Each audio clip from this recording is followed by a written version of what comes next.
Assalamualaikum warahmatullahi wabarakatuh. Saya Nur Hidayah binti Mamat Rusli daripada PDP Pai Rendah.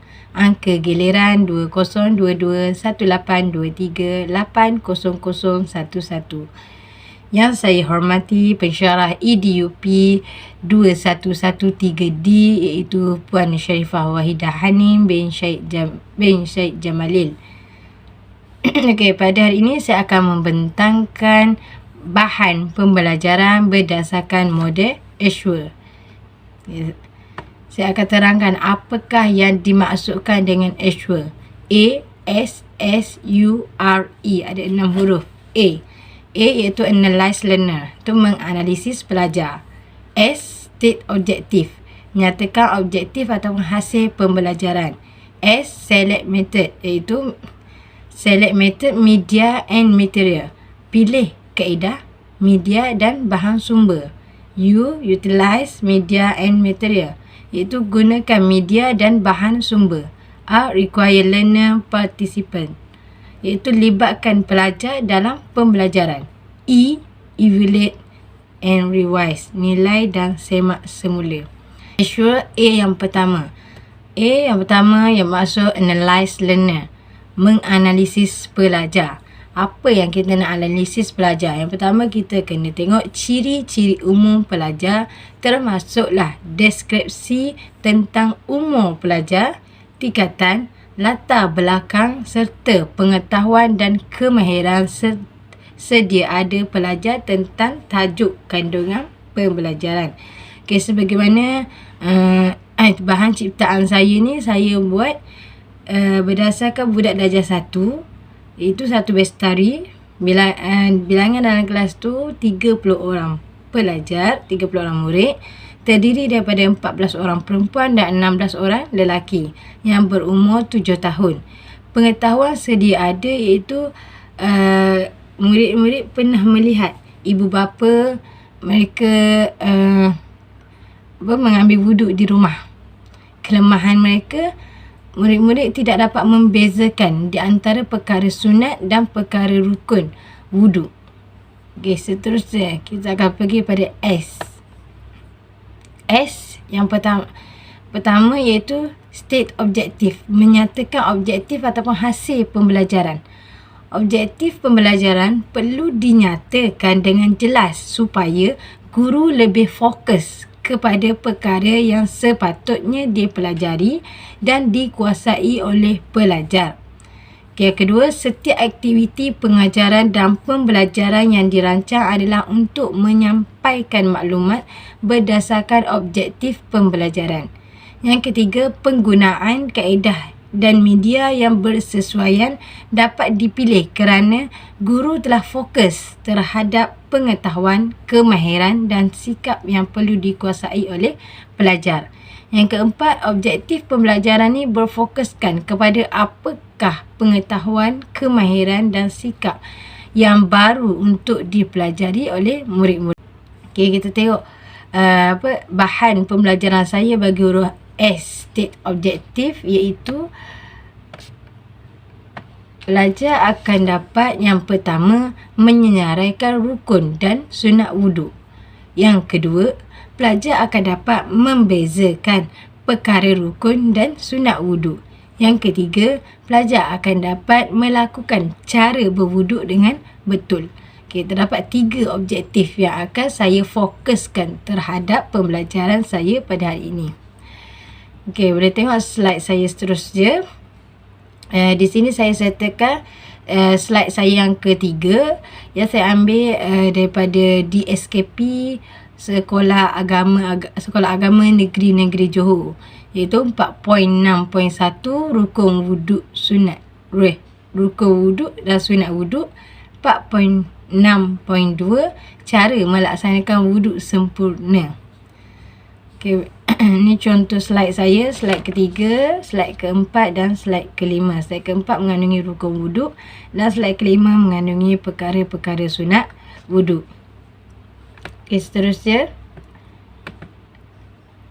ASS. S yang ketiga, select method, media and material, itu pilih kaedah, media dan bahan sumber.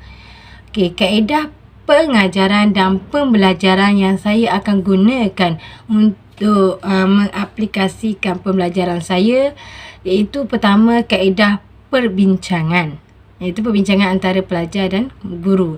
Yang kedua, kaedah berpusatkan bahan, di mana saya gunakan bahan-bahan seperti gambar, media dan YouTube untuk murid lebih memahami dan interaktif, murid akan rasa lebih menarik untuk belajar.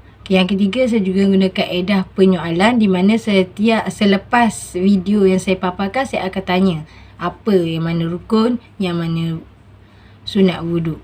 Okey, seterusnya media yang saya akan gunakan iaitu pertama komputer riba, yang kedua tayangan slide, yang ketiga tayangan video.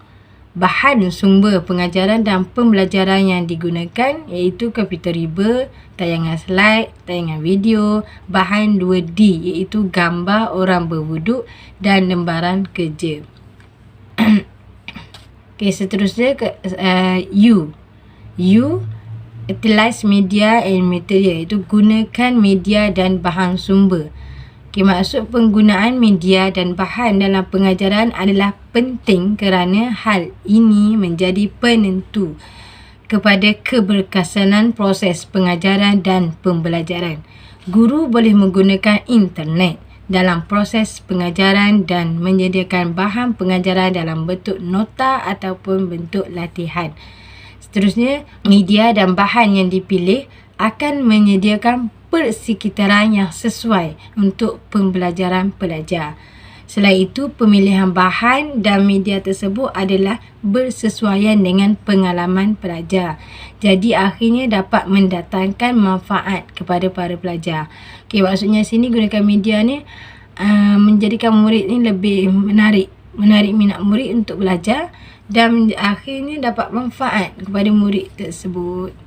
Ini slide ni merupakan contoh yang saya guna dalam media interaktif saya. Itu saya guna audio, saya guna grafik iaitu gambar-gambar. Yang ketiga, saya guna video melalui YouTube. Yang keempat, animasi ni perkara yang bergerak tu. Contohnya flick ke roda pusing. Yang seterusnya saya guna juga teks iaitu maksud wuduk, rukun wuduk. Melalui teks pun ada juga. Yang last kali saya guna latihan online seperti Kahoot, word wall dan quizzes. Okay, huruf R dalam model Ashworth.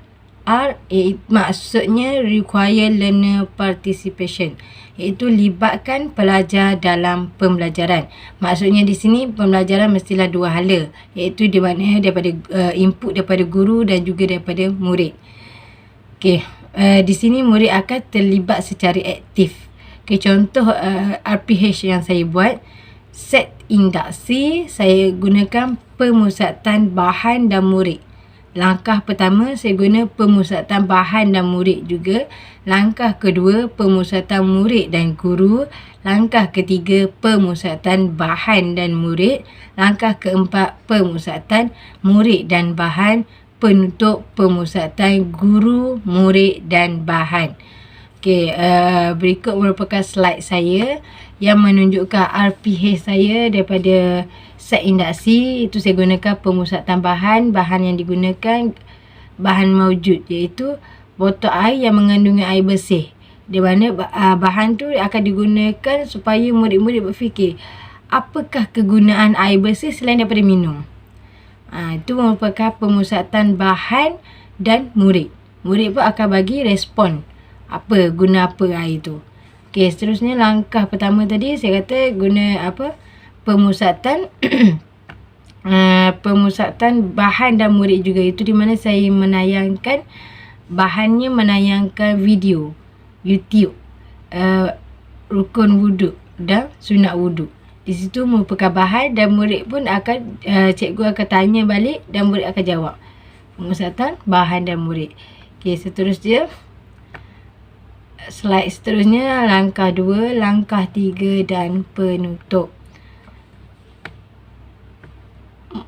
Seterusnya huruf E dalam model Ishwa bermaksud evaluate and revise. Itu nilai dan semak semula.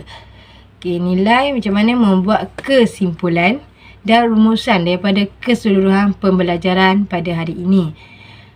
Pencapaian pelajar dibahagikan kepada 3, iaitu yang pertama, prestasi pelajar berdasarkan rujukan kriteria. Itu penilaian pelajar berdasarkan satu set objektif yang telah ditentukan. Yang kedua, prestasi pelajar dalam aspek kemahiran sikap. Dan pelajar akan dinilai dengan soalan betul atau salah untuk melihat pemahaman mereka. Dan selain itu, pelajar juga menjawab soalan struktur. Itu cara nak menilai dan nak semak semula tentang pembelajaran yang telah diajar sepanjang pengajaran dan pembelajaran rukun dan sunat wuduk. Okay, slide saya seterusnya menunjukkan analisis pencapaian pelajar di mana ujian pra tu belum menggunakan media interaktif. Maksudnya saya buat dulu, saya mengajar belum gunakan bahan-bahan media semua ni.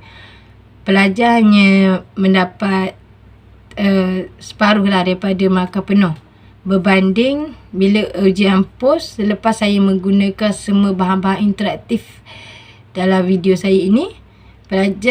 Peningkatan pelajar untuk memahami rukun dan sunat wuduk ni sangat meningkat. Sekian, terima kasih. Assalamualaikum warahmatullahi wabarakatuh.